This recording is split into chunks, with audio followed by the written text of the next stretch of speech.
Greetings! Welcome to the Devlog for experimental build 13 of update 120 of hot dogs, horseshoes, and hand grenades. We're going to start off as always with a quick sound check. Make sure your speakers aren't up too high. Wonderful. So what have we got for this week? Well, we are going to build some laser traps using our new game planner stuff. We're going to blow up some SOSIGs. We're going to use some night vision to do it. We're going to have ourselves some fun. So this week, I've got some exciting news for the whole game planner system. You can now save and load this stuff. All of the circuit connections we've been making, you can now actually save and load them, which I know a whole bunch of you have been waiting to build cool stuff till that was working. It's working now. So let's go ahead and take a look at the new stuff. We're going to start with the sort of explosive stuff, and then we're going to do the more circuity stuff for those of you who are into that. We're going to go ahead and need a PBS31 here. And what else? Oh, yes, I need a remote gun. So we're going into widgets, grabbing a remote gun. Oh, yeah, this is going to be fun. So we have a new module that we can plug in. This is called a signals laser sensor. And because it is using an IR laser, we're going to need a pair of night vision goggles. I'm going to flip those up for now. So we are going to tie it into our remote gun so we can make our laser trap actually blow up some SOSIGs. So, and we're going to need one other thing. We're going to just need a switch to turn this on. And I'm actually going to grab a light here so that we can test it first. So remember, to wire anything up using Game Planner, we go into the wrist menu, grab the toolbox, grab the pointer out.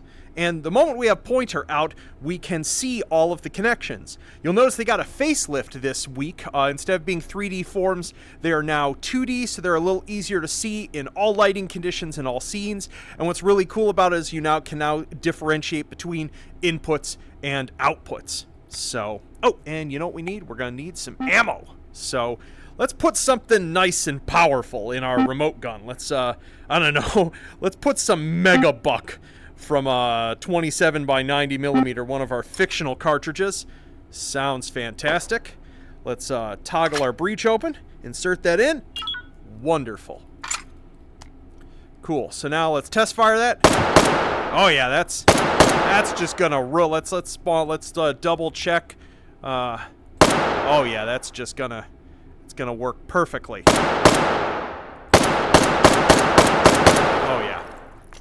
Didn't stand a chance.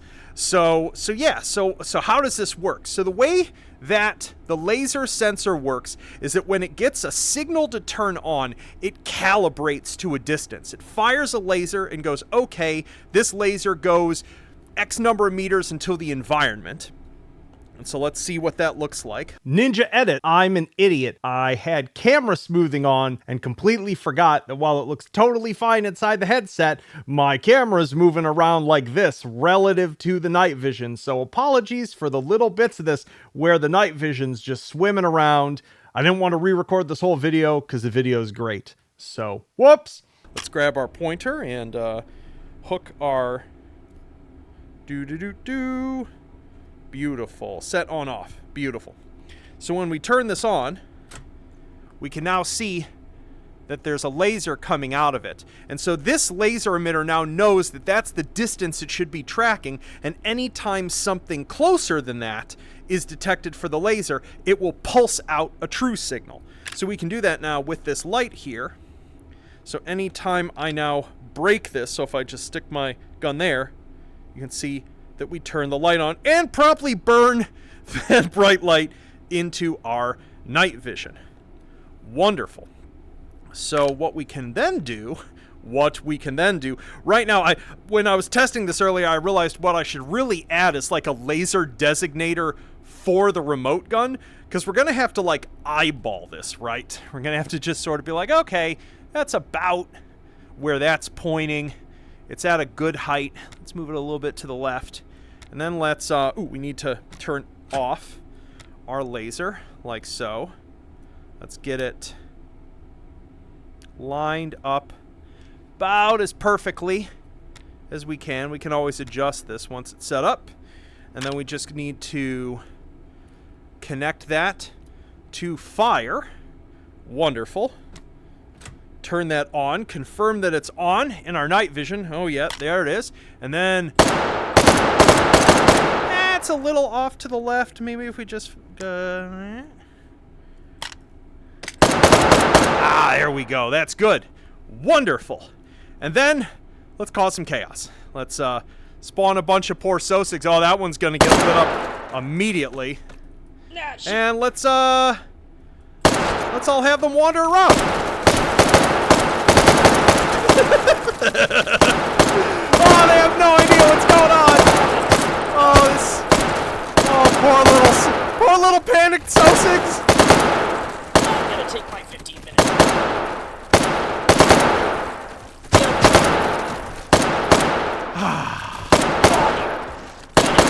The future of artificial intelligence, folks. We don't even have to shoot them anymore. The game shoots them for us. Wonderful. Oh, delightful. Delightful. Also, importantly, we do have a tool panel here for all sorts of things. We have our object info tool panel, and there are a couple settings for the laser. One of them is its sensitivity and one of its max detection range. I actually forgot to put a parameter in here. I had wanted to make it so that we could also change its detection frequency or interval. I will do that at a later date because whoops, completely forgot. So yeah, let's clear these out. There's enough sploded Sosigs here that it's causing issues. So there you go. Yeah, and remember, like, you can hook this up to anything that takes wiring. So right now, it's primarily the remote gun and the thing flinger, so you can fling grenades when a laser's hit. You can fire something out of here, but eventually you'll be able to spawn things, activate other machines. That's the general idea. And I want to make a whole bunch of other sensors similar to this. Some that are more like volume detection, pressure plates, things like that. So let's actually grab our pointer here and come over and talk about some slightly nerdier stuff related to these modules here. This is some stuff that is very much along the lines what you would want if you were doing target sequences or really any sequential challenge in the game. And so I'm going to explain a couple of these other pieces for you. The first is something called sequencer, which I am going to... Actually, yeah, we'll just do this with... Let's actually start with the base component. Here's something called patterner. This one is one of the simple components. We'll do sequencer last. So the idea with patterner is that we can have if we grab our tool gun here and take a look at these things, we have a clock input for this, a reset, and an output. And the idea with patterner is that this can, as we feed more inputs into it, like say from a button, get a sequence of numbers. So in the case of this is currently set to loop and go from 0 up to 5. And so if we just connect this to our play note and just hit this button over and over again, it is basically going between 0, 1, 2, 3, 4, 5. We can also plug it into the event monitor. And we can change a bunch of things about the pattern that it outputs. We can ping pong it, etc. We can shuffle it. Exactly. Oh, and very importantly as well, because you might want to do a fixed target sequence that doesn't go infinitely, you can set something to what's called iterations. So if we have this set to loop 1 iterations, it will... and then just stop. And then it has something called an end mode, where at none, I can keep sending it a signal, nothing's going to happen. I can instead have it just hold the last value, like that, or send -1, etc. So yeah, as I said, these are primarily for people who need to manipulate a sequence of numbers to trigger anything you want. Moving along, there's something called a router, which, let's see here. Let's take a look at our inputs and outputs for router. We have a select index, and then we have a signal input. and a whole bunch of outputs. So the idea with this is that we would have one input telling us where to send something. So an example of this, let's say we hooked this up to this right here. Let's go ahead and plug this into 5 targets. Doot, doot, and doot. Wonderful. Then we have a dial here. This would be our index. And then, ooh, there we go. Steal our switch, bring this over here. This would give us a control panel if we wanted to individually change the state of these targets. So on, off, set this to 1, off, on, set this to 3, off, on. And you can have a bunch of these things plugged in at once. These don't have to be, so I could have some switch setup set that when I shot that one, it activated that one, and that activated that one over and over again. And then I could also have this plugged in for manually triggering them. So that's what router does.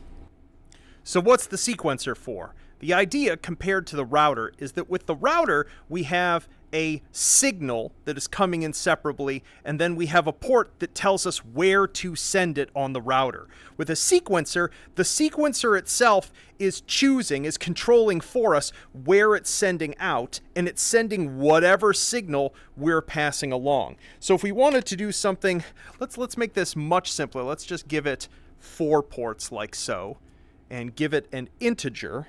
We could then have here, let's duplicate this.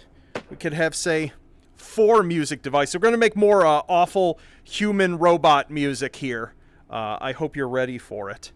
And we can pick some different instruments for it. Cool. Grab a clock, grab a randomizer. Let's pop these together.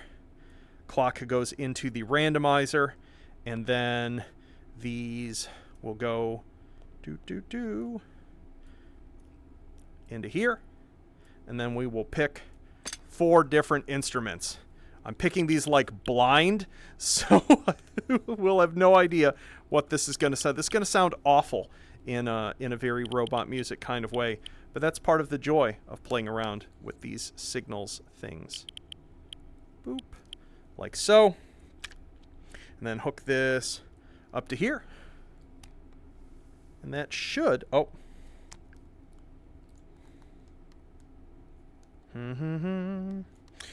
we did not change the parameter of what we're sending out via our randomizer. There we go. So now, boop. Oh, that is loud.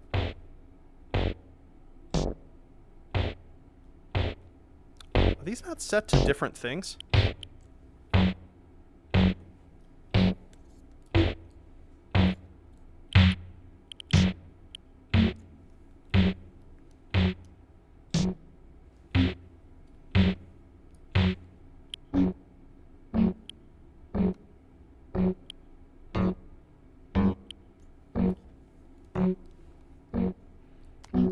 That's interesting. I think we're actually getting a chord. There might be a bug in this, but I kind of like the bug that's happening. So yeah, I have no idea. I'm going to be perfectly honest with you. I have no idea whether the sequencer is actually useful in any sort of traditional way related to sound, but it's the easiest way to debug it. And the real purpose of this is simply if we want to be sending some signal in that a sequence of other objects, let's say a SOSIG spawner or something that shoots a gun that takes in an input, and basically having the sequencer go, you get one, you get one, you get one, you get one, going back and forth like this, or ping-ponging back and forth, or what have you. So, in a big way, a whole bunch of what Nathan and I are doing is building a bunch of these base signal toys, seeing what is useful and seeing what is not. And then the last thing here, I won't bother. If you know what an SR latch is, then I don't need to explain to you what an SR latch is. And if you don't know what an SR latch is, I'm honestly not sure how useful it will be to you. But this is called a set and reset latch, and the layperson's explanation of what this is it allows you to set something to true and then have it not be set again back to false until something comes in on its reset port. So the reason we popped this in is a couple people making early prototype circuits. We're building one of these from scratch using the logic gates and delayers, and we figured if someone is having to do that with 4 pieces over and over and over and over again in their designs, that we would just turn it into a single module. So there you go, that is in. All right, well, that is enough game planner circuit nonsense for you. As I said, the main thing this week was getting saving and loading in. It appears to be working correctly, but we're testing this to see if it explodes and see if there's strange corner cases, see if things don't save and load correctly. And I'm counting on those of you who want to create horrible SOSIG obliteration wired devices to find that out for me, because I'm sure there's a bunch of corner cases.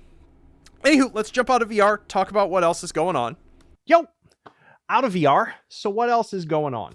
So obviously, with a whole bunch of this wiring stuff, I know a certain amount of it can be like super nerdy and in the weeds, and you're like, I don't really like playing programming games, Anton. What's this about? I want you to remember that a whole bunch of this is the sort of substrate there to allow for people to make something more complex gameplay-wise than what you can already do using some of the scene panels that I've put in the game. I've made the team fight panels and things like that, which try to make the process of, I want to play some defense gameplay, or I want to attack some patrols, a super automated fire and forget. I just load this in, I hit some buttons, I hit start, and I just fight kind of thing. And that's one tier of complexity of creating your gameplay for yourself in H3. But I want to have one step up for folks who want to actually design a more refined scenario. A happens, and then B happens, and then C happens. In theory, once we get SOSIG spawning in and management of their life cycle, creating and destroying them, the ability to spawn in objects, the ability to destroy objects, and possibly even like a simple currency style system with like a little vending machine where you can, various events can trigger giving the player some money, and then you can spend money to get configured items that someone has loaded into a vendor. Then you can build like most of your standard basic genres of FPS scenario. And so that's one of my goals with this, is to try to bring the barrier to entry to designing something like that down to a very straightforward level. Yeah, you'll have to connect some circuits up and have some sequences and things like that, but without having to touch any code, being able to be like, I want to make a scenario where you load in and it gives you these specific guns, and there's like 3 different encounters, and you have to go from them from one to the other to another in a level, and there's a couple traps, and then you can get a reward at the end. That's what I want to make it so that folks can make if they would enjoy doing so, as well as just like coming up with gameplay ideas that I could never predict. So I know, I know a whole bunch of this, as I said, is very heavy and it's very like SR latch, wires everywhere, etc. But the goal and the focus here is to make a really playful set of modules for making game modes and scenarios.